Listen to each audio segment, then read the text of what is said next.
Welcome to today's program. Proper emotion management makes us healthier. Emotions not only influence our quality of life, but also affect our physical and mental health. Positive feelings like happiness and satisfaction can stimulate our creativity and enhance our empathy, thus encouraging us to assist others. When encountering setbacks or pressure, we may have negative feelings such as anxiety and frustration, which impact our bodies by causing our blood pressure to rise, as well as heartburn and other ailments to be experienced.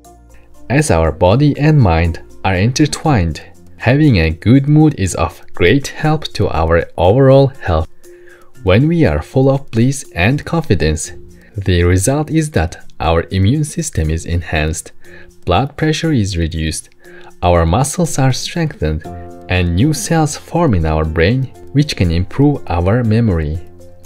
When we laugh, endorphins in our brain increase, which is very helpful for our sleep cycle. Feeling gratitude towards others enhances our vitality and friendliness, enabling us to build more harmonious interpersonal relationships with those around us. When we feel grateful, our anti-stress abilities are enhanced, along with our capability to adapt to challenges in life. We then tend to focus on more positive thinking patterns and follow a healthier lifestyle. Gratitude has several profound meanings. Perhaps we think it's happiness that makes us feel grateful, but actually it's the other way around. Only after we embrace a grateful attitude do we feel happy. When we sincerely express thankfulness, our brain releases the neurotransmitters dopamine and serotonin, which provide us with a sense of well-being, including feeling more loving and happy.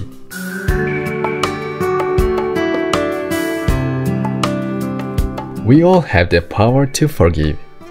Forgiveness represents love and peace and can help us mature emotionally, strengthen our courage, and make us more humble. Refusing to forgive means we remain in our past traumas, which continue to impact our body and mind. Negative feelings such as anxiety and depression can lead to high blood pressure and lower immunity, which jeopardizes our health. Forgiveness enables us to rid ourselves of negative feelings and regain freedom of mind. If we can forgive others, we also in turn forgive ourselves when we make mistakes. American psychologist and New York Times best-selling author Dr. Rick Hanson created the Taking in the Good course to help people replace their negative thoughts and emotions with positive ones. He states the people who completed the program, comprised of 6 3-hour classes, experienced significantly less anxiety and depression and significantly greater self-control, savoring compassion, love, contentment, joy, gratitude, self-esteem, self-compassion, satisfaction with life, and overall happiness. Here is an excerpt from his video called Tips for Taking in the Good, that focuses on his approach to retraining one's brain to think in a constructive direction. But if I were to pick something else that I've really seen for people makes a big difference for them from the inside out, is to look for those opportunities to feel truly cared about by other beings. And feeling cared about for me is on a range. It includes 5 major components.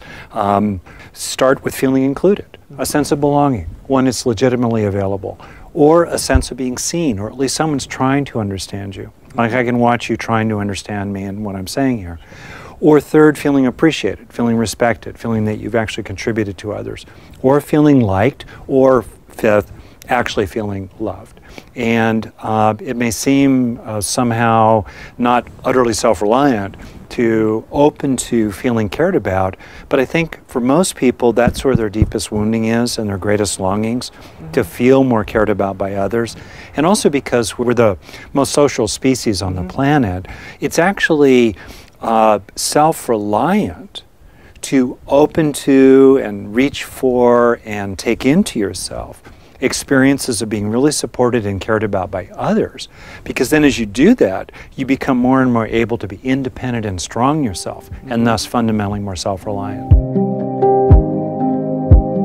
Not managing our emotions well can be detrimental to our health and speed up the aging process.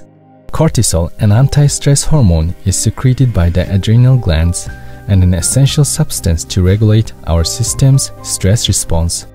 Frequent fluctuations of emotion create chronic stress in the body, causing hormone imbalances, which in turn affects our mental state and makes us frustrated, easily irritated, and can even contribute to insomnia.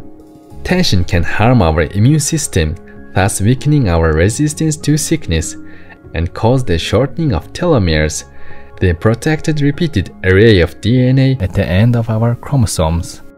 This stress-related telomeres shortening has been shown to be associated with serious chronic diseases such as heart disease and diabetes.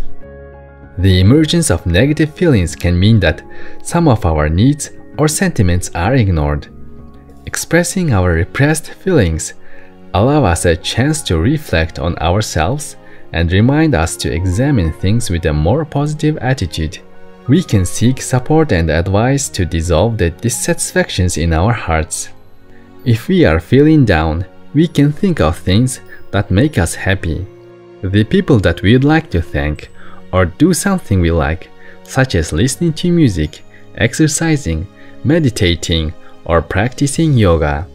Even just breathing a few times deeply can make us feel relaxed and pacified emotionally. In a November 21, 1999 lecture given in Tel Aviv, Israel, Supreme Master Thanh Hải provided very clear and incisive insights on how to manage anger and hurt feelings. Don't stop your anger or hurtful feeling. Just go through it and quickly. Yeah? With no resentment, and heal it after. Anger, hurt, pain is a natural feeling of a physical element. It's just you don't know how to handle anger. That is the problem. Okay? If somebody hurt you, of course you feel hurt. You are not a wooden table.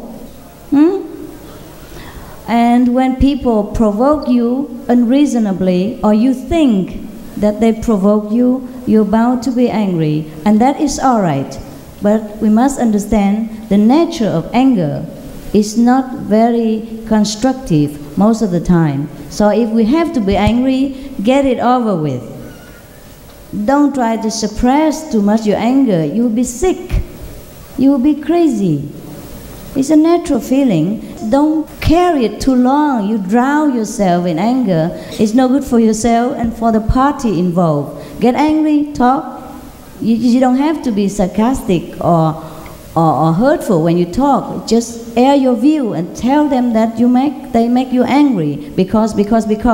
And you wish that in the future it doesn't happen again, because you will not go in to tolerate it again.